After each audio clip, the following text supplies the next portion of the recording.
விமர்சனங்களின் அங்கீகாரமும் பெற்றோர்களின் பாராட்டுகளும் நிறைந்த பாராஷூட் இப்போது உங்கள் டிஸ்னி பிளஸ் ஹாட்ஸ்டாரில். GT Holidays, South India's #1 travel brand. You know you are special when you're with GT Holidays.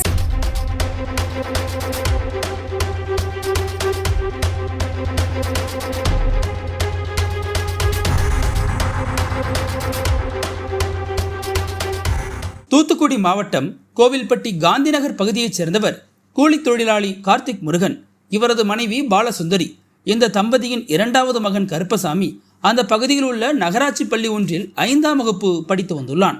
கருப்பசாமிக்கு உடல்நிலை சரியில்லை என்பதால் கடந்த சில தினங்களாக சிறுவனை பள்ளிக்கு அனுப்பாமல் வீட்டிலேயே வைத்திருந்துள்ளனர். இந்த நிலையில் கடந்த டிசம்பர் 9ஆம் தேதி திங்கட்கிழமை அன்று காலையில் பெற்றோர்கள் வழக்கம் போல வேலைக்கு சென்றுவிட சிறுவன் கருப்பசாமி மட்டும் வீட்டில் தனியாக இருந்துள்ளான். இந்த நிலையில் தாய் பாலசுந்தரி மதிய நேரத்தில் வீட்டுக்கு வந்தபோது வீட்டில் இருந்த தனது மகன் கருப்பசாமி காணாமல் போனதைக் கண்டு பேரதிர்ச்சி அடைந்துள்ளார். உடனடியாக பல இடங்களில் தேடியும் சிறுவன் எங்குமே கிடைக்கவில்லை. இதைத் தொடர்ந்து கோவில்பட்டி மேற்கு காவல் நிலையத்திற்கு தகவல் அளித்துள்ளனர். போலீசாரும் அந்த பகுதியில் விரைந்து வந்து சிறுவன் வழக்கமாக சென்று விளையாடும் பகுதிகளிலும் வேறு சில இடங்களிலும் தேடி பார்த்துள்ளனர். அந்த பகுதியில் உள்ள CCTV காட்சிகளையும் ஆய்வு செய்துள்ளனர். அதன் நீட்சியாக கோவில்பட்டி DSP ஜெகநாதன் தலைமையில் 5 தனிப்படைகள் அமைக்கப்பட்டு போலீசார் சிறுவனை தீவிரமாக தேடி வந்தனர். இந்த நிலையில் டிசம்பர் 10ஆம் தேதி அதிகாலையில் சிறுவன் தனது வீடு அருகே இருந்த பக்கத்து வீட்டு மொட்டை மாடியில் பேச்சு மூச்சில்லாமல் சடலமாக கிடந்துள்ளான். சிறுவன் கருப்பசாமி கழுத்தில் அணிந்திருந்த 1.5 பவுன் தங்கச் செயின் மற்றும் கையில் இருந்த 2 கிராம் தங்க மோதிரமும் மாயமாகியிருந்தது.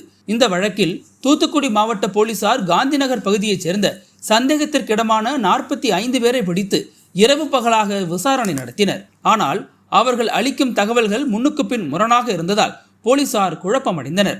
இதனிடையே தூத்துக்குடி, திருநெல்வேலி, தென்காசி, கன்னியாகுமரி உள்ளிட்ட மாவட்டத்தில் இருந்து மோப்ப நாய்கள் வரவழைக்கப்பட்டு வீடு வீடாக சோதனையும் நடைபெற்றது. இருப்பினும் யாரையும் பிடித்தபாடில்லை. சரியான துப்பு கிடைக்காததால் குற்றவாளி யாரென தெரியாமலும் அடையாளத்தை அறிய முடியாமலும் கடந்த 6 நாட்களாக போலீசார் திணறி வந்தனர். இதனிடையே காந்திநகர் பகுதியைச் சேர்ந்த ஆட்டோ டிரைவர் கருப்பசாமி என்பவர் மீது போலீசாருக்கு சந்தேகம் வலுத்தது. இதையடுத்து அவரை பிடித்துச் சென்று துருவி விசாரணை செய்ததில் சிறுவன் கருப்பசாமி கொலையில் தொடர்பு இருப்பது உறுதியானது. சிறுவன் கருப்பசாமி மர்மமான முறையில் உயிரிழந்து கிடந்த டிசம்பர் 10ஆம் தேதி காலையில் சிறுவனின் சடலத்தை போலீசார் கைப்பற்றி கோவில்பட்டி அரசு தலைமை மருத்துவமனைக்கு பரிசோதனைக்காக கொண்டு சென்றனர். அப்போது அங்கு போலீஸ் உயர் அதிகாரிகளுடன் கொலையாளி ஆட்டோ டிரைவர் கருப்பசாமியும் கூடவே இருந்துள்ளார். போலீஸ் கூடவே இருந்து போலீசுக்கு தலைவலி கொடுத்துவிட்டு அவர் தப்பிய வீடியோ காட்சிகள் தற்போது வெளியாகி அதிர்வலைகளை ஏற்படுத்தியுள்ளது. இந்த நிலையில் சம்பந்தப்பட்ட கொலையாளி கருப்பசாமியை போலீசார் கைது செய்துள்ளனர்.